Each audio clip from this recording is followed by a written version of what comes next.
when, and we don't know exactly if this is the scenario, but it looks like things are lining up and these trends are moving forward, just like the Bible says. Yeah, and Joel, just a reminder for everyone watching, when we talk about this Gog and Magog, this confederation that comes together in the latter days, Ezekiel says, who is part of that confederation that comes against Israel? And by the way, it ends well for Israel. It doesn't end well for this invasion force when God intervenes directly. But name some of the nations. I know you believe Russia will be among those nations that come against Israel in the latter days. Really, you have to do historical detective work to figure out what these ancient names in Ezekiel are and how they correspond to current nation states. But the short version is Magog is certainly Russia. I don't have any doubts about that. But the next country that's mentioned is Persia. Well, that's the easiest one of all of them because until 1935, that was the name of Iran.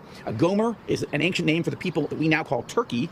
So if you just started with those three, you'd have Russia, Iran, and Turkey. The very countries that are occupying Syria, first time in 2,600 years since Ezekiel wrote that. Lebanon is not mentioned in the prophecy as an aggressor. It's not mentioned at all. But the attack, as you said, is coming from the north. Well, with Russia, Iran, and Turkey already occupying and with their military forces already in Syria, then what's going on with Lebanon? Well, it is a wholly owned subsidiary, a province really, of Iran because of Hezbollah. And you and I have covered this and written about how Hezbollah has just taken over the country. So we could go through more countries, but the main invasion force comes from the north, and a couple things have had to have happened. Ezekiel 36 and 37. Israel has to be reborn as a country. Check. Jews have to be coming back en masse and resettling here. Check. Jews have to have rebuilt the ancient ruins. Check. They have to make Israel, modern Israel, prosperous. Check. And they have to be living securely in the land. The term peace is never used, but the sense that Israelis feel like, okay, yeah, we get it, people hate us, we're Jews. Unfortunately, that's our lot in life. But overall, we feel good.